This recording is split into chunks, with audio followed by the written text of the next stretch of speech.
إن الحمد لله وحده نحمده ونستعينه ونستغفره ونعوذ بالله من شرور أنفسنا ومن سيئات أعمالنا من يهده الله فلا مضل له ومن يضلل فلا هادي له أشهد أن لا إله إلا الله وحده لا شريك له وأشهد أن محمدا عبده ورسوله أدى الأمانة وبلغ الرسالة ونصح الأمة اللهم صل وسلم وبارك على سيدنا محمد وعلى آله وصحبه وسلم أجمعين عما بعد أيها الهادرون أوصيكم وإياي بالتقوى الله اتقوا الله حق تقاته ولا تموتن إلا وأنتم مسلمون فقال الله تعالى في كتابه الكريم أعوذ بالله السميع العليم من الشيطان الرجيم بسم الله الرحمن الرحيم إنا أعطيناك الكوثر فصل لربك وانحر إن شانئك هو الأبتر صدق الله العظيم. Ma'asyiral muslimin, saudara sekalian sidang Jumat yang dimuliakan Allah Subhanahu wa taala. Kembali mari kita panjatkan puji syukur kehadiran Allah Subhanahu wa taala yang telah memberikan kepada kita begitu banyak nikmat. Di antara nikmatnya sehat badan dan umur panjang. Dengan dua nikmat itu pula Allah Subhanahu wa taala sampai detik ini memberikan kesempatan kepada kita sekali lagi untuk meningkatkan keimanan dan ketakwaan kepadanya. Mudah-mudahan semua yang dikumpulkan di tempat ini dikelompokkan oleh Allah sebagai hamba-hamba Allah yang muttaqin. Salawat dan salam semoga tercurah pada junjungan kita qudwah umat manusia baginda Nabi Muhammad sallallahu alaihi wasallam beserta keluarganya, para sahabatnya dan kepada seluruh umatnya. Tentu saja dimaksud mereka yang istiqamah. Innal ladzina qalu rabbuna Allah tsumma istaqamu. Tidak hanya sekedar pengakuan, tidak hanya sekedar identitas, tapi betul-betul layak menghidupkan sunnahnya, layak menegakkan syariatnya, dan layak pula untuk melanjutkan estafet perjuangan dakwahnya hingga Islam benar-benar menjadi rahmatan lil alamin. Mudah-mudahan kita termasuk orang-orang yang berada di dalamnya. Amin amin ya rabbal alamin. Ma'asyiral muslimin sekalian sedang Jumat yang dimuliakan Allah Subhanahu wa taala. Ramadan sudah kita lewati. Syawal pun sudah kita lewati. Dan sekarang kita berada di bulan Dzulqa'dah. Dan insya Allah beberapa hari lagi kita akan bertemu dengan bulan Dzulhijjah. Dzulqa'dah, Dzulhijjah, dan kemudian Muharram adalah 3 bulan yang disebut oleh baginda Nabi Muhammad 3 bulan berturut-turut salatul tawaliyat menjadi bulan yang disebut Allah bulan haram, bulan suci. Bulan suci ada 4. Allah Subhanahu wa taala mengatakan minha arba'atun hurum. Di antara 12 bulan itu ada 4 bulan haram, yakni Dzulqa'dah, Dzulhijjah, dan Muharram. Ini 3 yang berurutan. Yang satu lagi adalah bulan Rajab. Bulan-bulan Dzulqa'dah, Dzulhijjah serta Muharram ini disebut dengan bulan-bulan musim haji. Karena kaum muslimin sejak bulan Dzulqa'dah dari seluruh penjuru dunia melangkahkan kaki menuju tanah suci melaksanakan ibadah haji. Inilah rentetan ibadah dari bulan Ramadan, Syawal, pembekalan untuk mereka yang ingin berangkat ibadah haji. Ada orang yang berangkat ibadah haji itu Allah peruntukkan untuk menghadap Allah dengan bekal yang benar. Wa tazawwadu fa inna khairaz zadi taqwa wattaqun ya ulil albab. Berbekalah kalian dan sebaik-baik bekal adalah takwa. Maka bertakwalah wahai orang-orang yang memiliki akal. Ramadan yang kita lewati memang tujuannya untuk takwa. Ya ayyuhalladzina amanu kutiba alaikumus shiyam kama kutiba alal ladzina min qablikum la'allakum tattaqun. Wahai orang yang beriman, telah diwajibkan kepada kalian berpuasa di bulan Ramadan 1 bulan penuh. Sebagaimana orang-orang sebelum kalian, yang tujuannya adalah la'allakum tattaqun, agar kalian menjadi orang yang bertakwa. Lalu kemudian di bulan Syawal kita disunahkan saum sunnah 6 hari, di mana Rasulullah mengatakan barang siapa berpuasa 6 hari di bulan Syawal, seolah-olah dia puasa 1 tahun penuh. Luar biasa. Ini semua rentetan untuk melaksanakan ibadah haji. Karena itu ibadah haji jangan sampai ditinggalkan oleh kaum muslimin dengan sengaja tanpa uzur syar'i. Siapa pun yang memiliki kemampuan dan mereka tidak melaksanakan ibadah haji, maka orang itu disebut oleh Rasulullah SAW, andai kata dia mati, maka matinya Yahudi atau Nasrani. Kenapa? Karena haji ini merupakan rukun Islam yang 5, diwajibkan. Kemudian Islam ala khamsin. Islam itu dibangun 5. Yang pertama, tasyhadu an la ilaha illallah wa anna Muhammadar Rasulullah. 2 kalimat syahadat. Wa iqamus shalah, yaitu mendirikan salat. Yang kedua. Lalu ketiga, wa ita'i zakat, menunaikan zakat. Yang keempat, wassaum Ramadan. Puasa di Ramadan yang sudah kita lakukan Ramadan kemarin. Dan yang kelima adalah wahajil bait man istata'a ilaihi sabila. Melaksanakan ibadah haji bagi mereka yang punya kemampuan. Jika mereka punya kemampuan lalu tidak berangkat, Allah Subhanahu wa taala melaknat mereka. Bahkan Nabi mengancam baginya terputus rahmat. Ini harus kita perhatikan, maksud. Jangan sampai kita punya kemampuan melaksanakan ibadah haji lalu kita tidak berangkat. Padahal ibadah haji itu al-hajju mabrur laisa lahu jazaa illa al-jannah. Haji mabrur itu tidak ada balasannya kecuali satu saja, itu surganya Allah Subhanahu wa taala. Mudah-mudahan semua jamaah yang hadir pada kesempatan hari ini Allah berikan karunia rezeki bisa melaksanakan ibadah haji di tahun yang akan datang. Yang sudah melakukan ibadah haji, mudah-mudahan dijadikan haji yang mabrur. Juga kita minta kepada Allah, mudah-mudahan kaum muslimin yang melaksanakan ibadah haji ke tanah suci yang kelak nanti jatuh pada tanggal 9 Zulhijjah, mereka hukum di Arafah dan seterusnya. Kita berdoa mudah-mudahan mereka haji yang diterima Allah Subhanahu wa taala. Lalu kedua, masyarakat muslimin, ibadah yang kita lakukan dari bulan Ramadan,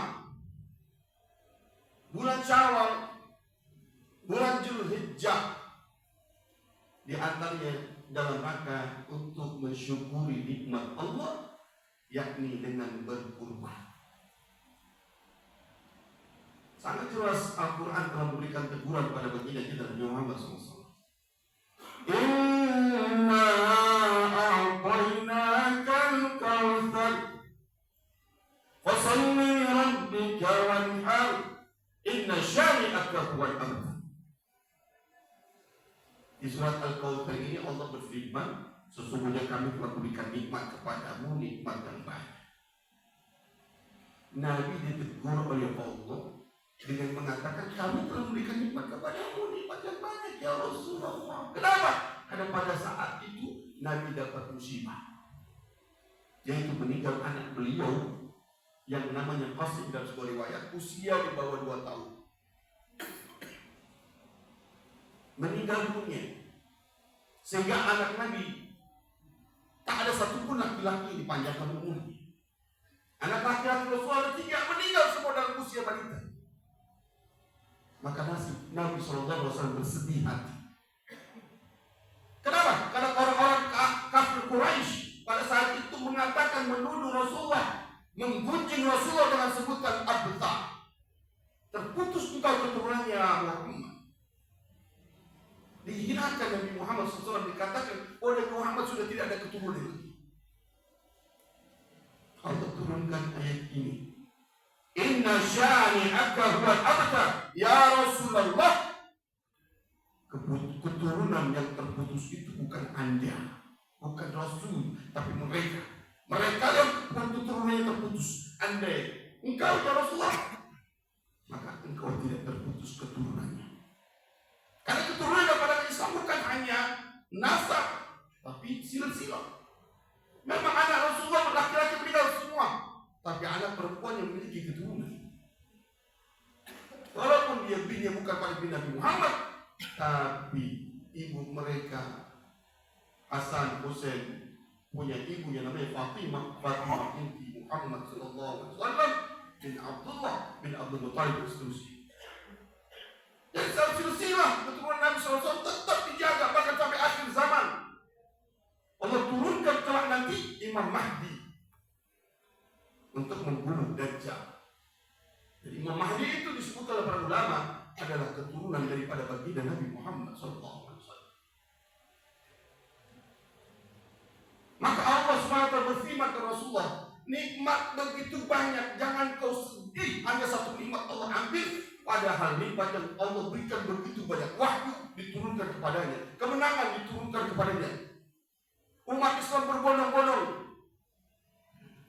telah menjalankan syariat. Bahkan orang-orang di luar Islam, mereka tidak sedikit yang terus bertambah-tambah menjadi muslim masuk Islam. Sampai hari ini di dunia telah ditunjukkan atas terjadinya perang di Palestina. Saudara kita digagal perang oleh Zionis Israel. Seluruh manusia berunjuk rasa menolak peperangan ini, yang tidak sedikit mereka yang bersimpati kepada Gaza, kepada Palestina. Mereka menyatakan asyhadu an la ilaha illallah wa anna Muhammad Rasulullah. Mereka bersyahadat asyhadu an la ilaha illallah wa asyhadu anna Muhammad Rasulullah. Hanya melihat bagaimana orang-orang Palestina istiqamah dengan kondisinya. Luar biasa bahasa muslim. Lalu Allah meminta kepada Rasulullah, fasalli li rabbika wanhar. Bersyukurlah kepada Allah atas nikmat yang banyak itu. Dengan apa? Dengan menjalankan sholat yang betul-betul karena Tuhanmu. Bukan hanya sekedar menggugurkan kewajiban, tapi betul-betul mengharapkan ridhonya Allah Subhanahu wa Ta'ala. Sehingga baginda Nabi Muhammad SAW sholat tidak pernah menjadi beban. Nggak pernah datang sholat terlambat, apalagi hari Jumat. Di mana hari Jumat Allah perintahkan para malaikat duduk di tempat-tempat sholat Jumat, di masjid, di musola. Mereka mencatat orang yang datang ke masjid, ke musola tempat sholat Jumat itu. Di barisan pertama dicatat oleh Allah Subhanahu wa Ta'ala sebagai orang yang masuk pahala mendapatkan kurban seekor unta. Yang datang di barisan kedua, para malaikat itu mencatat mendapatkan kurban dengan seekor sapi. Di barisan ketiga, mereka mendapatkan catatan seperti orang yang berkurban seekor domba dan seterusnya. Hingga khotib naik mimbar. Kalau khotib sudah naik mimbar, maka para malaikat itu berhenti mencatat. Yang bikin kita berat itu karena ketulus ikhlasan kita belum nampak, belum kita wujudkan. Baginda Nabi Muhammad SAW kakinya hingga bengkak-bengkak sholat tahajud. Aisyah radhiyallahu anha berkata, ya Rasulullah, bukankah dosa-dosamu sudah dihapuskan oleh Allah? Sudah diampuni oleh Allah?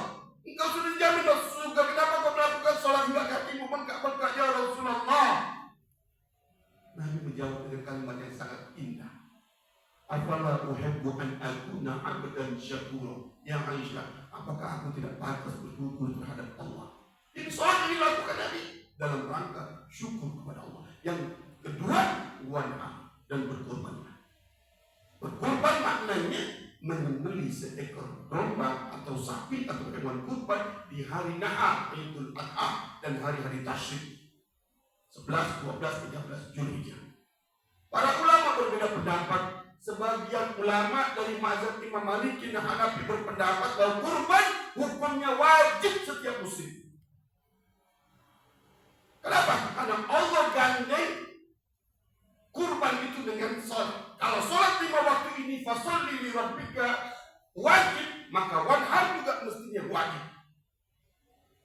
Karena perintahnya digandeng dengan sholat 5 waktu. Ini yang berpendapat Imam Maliki dan Imam Hanafi. Dan mazhab dua itu berpendapat wajib. Lalu menurut pendapat mazhab Imam Syafi'i dan Ahmad bin Hanbal, bahwa kurban hukumnya sunnah. Sunnah muakkadah.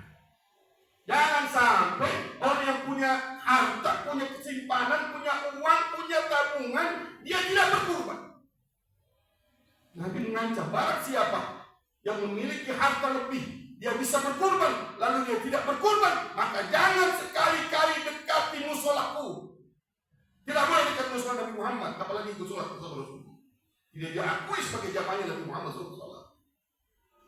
Maka maksud muslim, jangan sampai kita lewatkan Idul Adha tahun ini kita tidak berkurban. Paling tidak dalam satu rumah kita ada 1-2 orang yang berkurban. Jangan sampai satu rumah kita tak ada yang berkurban sama sekali. Ini merupakan bagian daripada wujud syukur kita kepada Allah. Bukankah nikmat yang Allah berikan begitu banyak sama kita? Sampai Allah berkali-kali dalam surat Ar-Rahman, begitu banyak orang tidak syukur terhadap nikmat yang Allah berikan. Allah berfirman, "Fabi'ayyi ala'i rabbikuma tukadziban?" Nikmat mana lagi yang kau dustakan? Nikmat begitu banyak, kau masih juga berdusta, tidak bersyukur. Sehingga Allah berkata, "Wa in ta'uddu nikmatallah la tuhsuha." Andai kata kamu hitung-hitung nikmat yang Allah berikan kepadamu, niscaya kamu tidak akan bisa begitu. Kan itu Allah minta apa? Fasholli li rabbika wanhar. Salat kita tegakkan dan kurban kita tunaikan. Mudah-mudahan Allah berikan kemampuan bagi kita semua tahun ini dan tahun-tahun berikutnya untuk istiqamah dan rangka bersyukur nikmat yang berikan, menegakkan salat kita karena Allah dan kemudian kita berkurban. Bukan hanya dengan menyembelih hewan kurban, tapi berkurban untuk membantu saudara kita sedang terjajah hari ini di Palestina, di Gaza. Mari kita siapkan bantuan untuk mereka dengan doa, dengan harta, dengan segala harapan-harapan yang kita perjuangkan agar saudara kita di Palestina ingin merdeka, segera merdeka sebagaimana Allah merdekakan di negeri kita. Barakallahu li wa lakum fil Qur'anil azim wa nafa'ani wa iyyakum bi ayati wa dhikril hakim. Aku lihat Rasulullah al-Azim li wa lakum wa lisal mu'minina wal mu'minat fastaghfiruh innahu huwal ghafurur rahim. Allahumma salli ala sayyidina Muhammad wa ala ali sayyidina Muhammad. Alhamdulillah, alhamdulillahilladzi hadana li hadha wa kunna linahtadiya lawla an hadana Allah. أشهد أن لا إله إلا الله وحده لا شريك له وأشهد أن محمدا عبده ورسوله لا نبي بعده. اللهم صل وسلم وبارك على سيدنا محمد عبدك ونبيك ورسولك النبي الأمي وعلى آله وصحبه وسلم تسليما عدد ما حكم علمك وخطط بالقلم وأنصار الكتاب. وارض اللهم عن ساداتنا أبي بكر وعمر وعثمان وعلي وعن الصحابة أجمعين وعن التابعين وتابعيهم بإحسان إلى يوم الدين. أما بعد، فقال الله تعالى في كتابه الكريم: يا أيها الذين آمنوا اتقوا الله ولتنظر نفس ما قدمت لغد واتقوا الله إن الله خبير بما تعملون. صدق الله العظيم. Ma'asyiral muslimin, jamaah salat Jumat yang dimuliakan Allah Subhanahu wa taala, pada khutbah yang kedua ini kita akan menutup bersama-sama dengan berdoa. Namun sebelum berdoa, khatib kembali ingatkan, jangan sampai kita hidup tak punya bekal untuk menghadap Allah. Allah ingatkan, ya ayyuhalladzina amanu taqullah, wahai orang beriman bertakwa kamu kepada Allah. Wa tanzur nafsum ma qaddamat lighad, dan persiapkanlah diri kalian untuk bertemu Allah. Tak ada lama lagi kita hidup di muka bumi ini. Dunia ini sementara. Maka tidak ada satu pun di antara kita bisa menjamin pulang ke rumah ini dengan selamat, apalagi besok atau lusa. Tapi kematian itu pasti. pastikan kita adalah orang-orang yang bagian siap menghadap Allah dengan penuh keridhaannya. Kita mengharap husnul khatimah, kita mengharap mendapatkan balasan surga, tapi tak akan mungkin itu kita dapatkan kalau diminta untuk berkorban saja tidak. Mengorbankan harta hendaknya untuk seorang yang membutuhkan utama. Padahal semua harta yang kita miliki milik Allah. Allah minta itu, kita tidak berikan. Maka kita berharap, semua kita berharap kalau Allah Subhanahu wa taala memanggil kita dari husnul khatimah, dan kiranya Allah Subhanahu wa taala pertemukan kita besok bersama baginda Nabi Muhammad SAW di surga Allah Subhanahu wa taala. Amin amin ya rabbal alamin. Alhamdulillah syaitan bismillahirrahmanirrahim. Allahumma shalli wa sallim wa barik ala sayyidina Muhammadin wa ala alihi wa sahbihi wa sallam ajma'in. Allahumma ighfir lil mu'minina wal mu'minat wal muslimina wal muslimat al ahya'i minhum wal amwat innaka sami'un qaribun mujibud da'wat wa ya qadiyal hajat. Allahumma shalli muslimin wal mujahidin fi Filistin. Allahumma shalli muslimin wal mujahidin fi kulli makan wa fi kulli zaman. Rabbana hab lana min azwajina wa dhurriyyatina qurrata a'yun waj'alna lil muttaqina imama. Allahumma rabbana la tuzigh qulubana ba'da idh hadaytana wa hab lana min ladunka rahmah innaka antal wahhab. Rabbana taqabbal minna innaka antas samiul 'alim wa tub 'alaina innaka antat tawwabur rahim. Rabbana atina fid dunya hasanah wa fil akhirati hasanah wa qina 'adzaban nar. Sallallahu ala sayyidina Muhammad wa ala alihi wa sahbihi ajma'in. Subhana rabbika rabbil izzati amma yasifun wa salamun ala mursalin walhamdulillahi rabbil alamin. Ibadallah, inna Allaha ya'muru bil 'adli wal ihsani wa ita'i dhil qurba wa yanha 'anil fahsya'i wal munkari wal baghi ya'idhukum la'allakum tadhakkarun. Fadhkurullaha yadhkurkum washkuruhu 'ala ni'matihi wa la dhikrullahi akbar wa 'ala alihi wa sahbihi.